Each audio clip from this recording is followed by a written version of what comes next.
Welcome to this week's episode of Ask Nutrish Mish. I have a really great one for you guys today. 3 psychological hacks that will definitely help you with your weight loss journey. Psychology plays such a big role when it comes to weight loss. And the way that we know this is because think about it. Did you know that fruits and vegetables are healthy and you should eat them? Probably. So many people know the right things to eat, but for some reason that they're stuck with it. So these 3 psychology hacks will totally blow your mind. Before we get into it, make sure you hit that bell to make sure that you're subscribed so you never miss a video about all the health and weight loss tips that you can actually stick to. So let's dive in. 3 psychological weight loss hacks, and make sure you stick around because the third one's actually my favorite. Psychological hack number 1. Don't feel restricted around food. It seems like the right thing to do, right? When you're trying to lose weight, you're like, okay, I really shouldn't be eating this. I really can't eat that. The second that you tell yourself you shouldn't or can't do something, it's all you're gonna wanna do. And I talk about this in other videos, right? But think about it this way. In high school, did you like the guy or girl who liked you, or did you like the guy or girl who didn't like you? Always the person that didn't like you until they like you and then you lose interest, right? We all want what we can't have. So the second that you start putting it into your brain of, I can't have this and I'm not supposed to eat this, you're gonna want it more than ever. You might not have even wanted it before, but I guarantee you, now you do. So the more you put it in your head that you can't have something, the more you're gonna want it. So a better way to do it is talk to yourself in terms of what you can have. You might wanna check out my previous videos where I talk all about how you don't need to eat perfectly in order to lose weight. So we put parameters around things, right? So just like you have discretionary income in your budget, you can have discretionary calories in your diet and still lose weight. It's just a matter of thinking about it like, oh, I can eat all these things, not that I can't eat these things. Permission is such a big key factor here. Once you're allowed to do it, the novelty wears off. A really good example is if we're talking about like kids and drinking, right? So when you're 19, like you're not supposed to, right? But like if you have a 19-year-old, they'll drink whatever in whatever quantity. They're not picky about it because like they're not supposed to do it. And then you turn 21 and like maybe it's exciting for a little bit, but by the time you're 21 and a half, you don't really care very much anymore because the novelty is worn off. So when you allow yourself to have it, that's how the novelty wears off. That's how you start to knock food off a pedestal, and that's how you have a lot more control over it. The more you tell yourself you can't have something, the less control you're gonna have over it. Psychological tip number 2, you need to make the process feel good. So often we're so concerned about getting the weight loss result and putting all of our energy into the scale. If you can find a way to enjoy the process of losing weight or enjoy the process of getting healthier, you will be so much more ahead of everybody else. And the reason is the brain wants to move towards things that make it feel good and naturally gravitates away from things that make it feel bad. So if you're waking up and you're like, ugh, I have to eat this breakfast, I don't even like it, and then everyone's ordering out for lunch and I'm not supposed to do that, and oh my god, I'd really love to go to the vending machine but I have no willpower, and you're constantly berating and beating yourself up and you constantly feel like you can't have the things that you want to eat, that's what puts you in a position where the whole process feels bad and your brain will want nothing to do with that. So if you can make the process feel good to yourself, that's what's going to make you really successful long term. Okay, so here's how you do that. You make sure that every meal that you're choosing is something that you actually like. I ask my clients all the time, if calories didn't count, would you still eat this thing? I'd rather something maybe be slightly less healthy, obviously still healthy, but slightly less healthy, but you really enjoy it, rather than the picture perfect healthy thing and you hate it. Like for example, like I don't like egg whites. As a nutritionist, I freaking hate them. They're disgusting to me. They're good on paper, you know, should you eat them? I don't know, maybe. But if you don't like it, you're much better off having like the whole egg, or you're much better off having a breakfast that you actually enjoy rather than the picture perfect healthy thing that you don't really like. The other thing you could do to really make sure you enjoy the process is kind of what I was saying before, is working stuff in rather than cutting stuff out. You can get away with a certain amount of indulgences. That's what we do at Nutrish Mish. We actually have a formula that will tell you exactly how much of the fun stuff you could get away with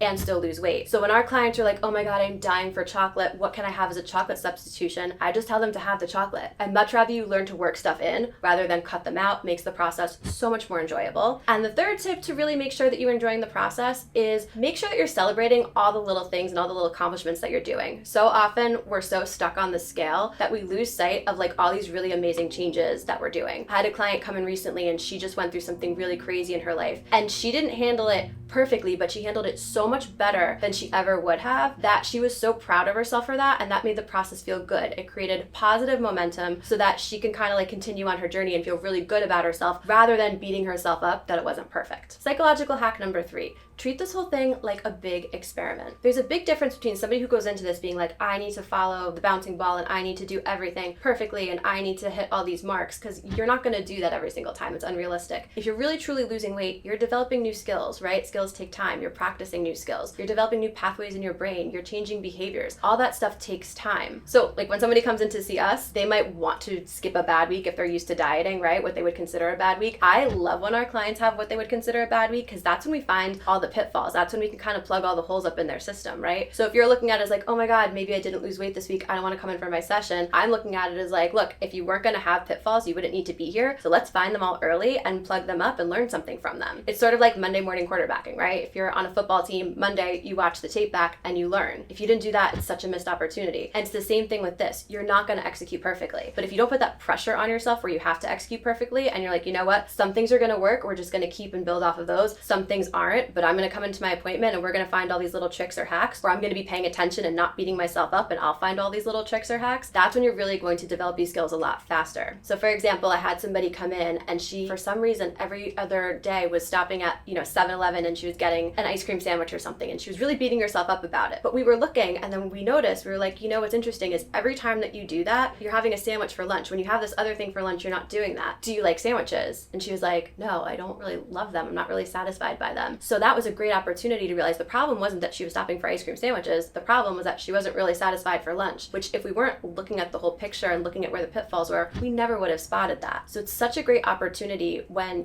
don't put that pressure on yourself of having to be perfect, and you're looking at it like, okay, let me see where my strengths are, let me see where my weaknesses are, and then how do I make my weaknesses better? And when you start to enjoy that, based on my tip 2, your brain wants to keep going rather than back off because it doesn't feel painful. So those are my 3 tips. If you found this helpful, make sure you're subscribed, leave a comment below, let me know which one was your favorite. And if this is something that you need extra help on, there's a link in the description, click on that and you can work with us. And this is exactly what we do. We help people psychologically hack their brain into weight loss.